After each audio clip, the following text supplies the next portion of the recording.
Support for WCBU's On Deck comes from Jaguar Land Rover Peoria on Allen Road, providing personalized service with every certified pre-owned Land Rover. Benefits include a 165-point inspection and a 1-year unlimited mile warranty. More at jaguarlandroverpeoria.com.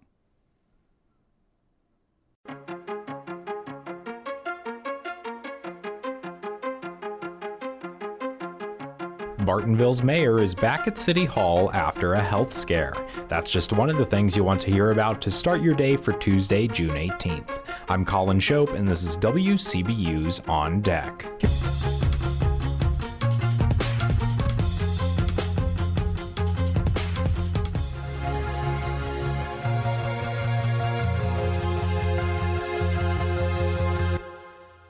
First on deck today, temperatures this week are creeping up to potentially dangerous levels. OSF Healthcare Vice President for Medical Specialties Brian Curtis says it's important to take a preventative approach to avoid conditions like heat exhaustion and heat stroke. Making sure that you're hydrated prior to getting out into the weather, making sure that your clothing is appropriate, and then really trying to detail what your goal is when you go out into the weather and why you're doing what you're doing. But preparation sometimes only goes so far. Curtis says it's important to recognize symptoms of heat exhaustion, profuse sweating, confusion, and muscle cramps. A person with any of these symptoms should get to a cooler environment and out of direct sunlight.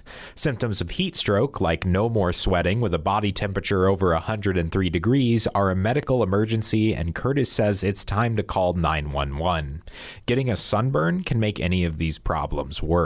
Sunburn will actually further exacerbate any kind of heat-related illness because your skin is burned and it's actually losing moisture through it a little bit more rapidly. If you must work outside, Curtis recommends using a buddy system, dressing light, and wearing a hat and sunscreen. Here are some other stories we're following in the WCBU newsroom. The American Civil Liberties Union of Illinois is suing Knox County over conditions in its juvenile detention facility.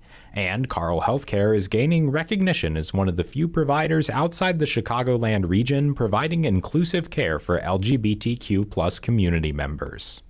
Plus, Edelstein needs some major upgrades to its water infrastructure, but it doesn't appear the Peoria County Board is inclined to reallocate a chunk of its remaining COVID relief funds to the cause. You can find more of these stories and all the details at WCBU.org.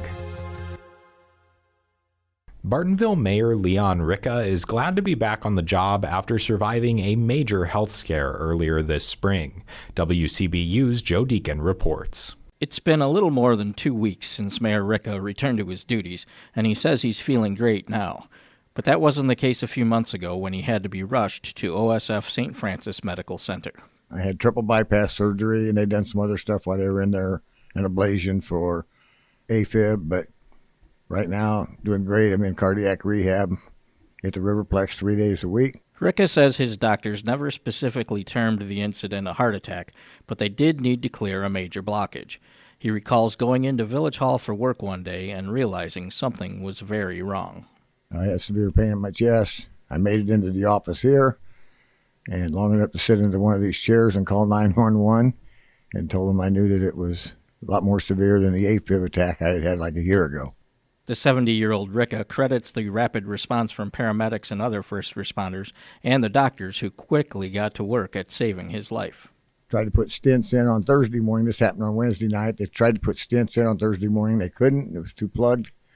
So they put a heart pump on and a balloon up to my heart and an external pump. And they had to wait for the blood thinner that I had been on to get out of my system before they could do the open heart surgery. So I waited 2 days, and Saturday morning they did the open heart surgery, and everything went great. Ricca says he stayed in the hospital for a full week with family close by. When he returned home, Ricca says he was instructed to take things easy, with physical activity mostly limited to small amounts of walking to keep up his strength. He also had to step away from his mayoral duties for 8 weeks as he recovered from the surgery. Ricca says he never felt the urge to check on how things were going because he had the complete confidence in Village Clerk Michelle Carr-Bruce and the Board of Trustees to keep everything running smoothly in his absence. My clerk sent me an email the day before the surgery and said, we got this. Turn your phone off, turn your email off, turn your text off. they just took over. My clerk and several of the board members, they took over, and it was very seamless. There were people in town that didn't even know I was gone or in the hospital. So they did a great job. Ricka says he visits the Riverplex on Monday, Wednesday, and Friday mornings to work on the treadmill as part of his recovery. As far as on the job, he says he knows he can't overexert himself, but he also doesn't feel any need to limit his pace. Like the office type work is fine. I'm not, there's no stress there really to speak of. I mean, there's stress and as part of getting a job, but there's no physical stress. Ricka says now that he has returned to work, he doesn't anticipate having any difficulty handling his mayoral responsibilities. I'm not really any challenges other than, what we were dealing with before, and that's, some of the projects that we have going. Ricka says there's one project in particular that stands at the top of Bartonville's list of priorities. We're in the middle of approving our comprehensive plan. We've approved it pretty much at the committee with some small changes to that, and that will come back to the board at one of the next, I don't think it'll be the next meeting, but the meeting after, to approve the full comprehensive plan that we haven't had since 2006 was the last one we had. He points to park upgrades and better connectivity of trails as key components, and he sees one area in particular as a major need for Bartonville.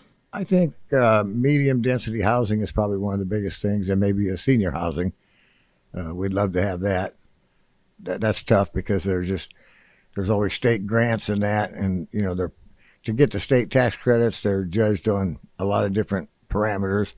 Sometimes you get them, sometimes you don't. It just depends on how good a job the developer does in putting the plan forward. Ricka says from a financial standpoint, he believes Bartonville is in very strong shape. The only debt we have is one fire truck, and we've got the money set aside to pay for that.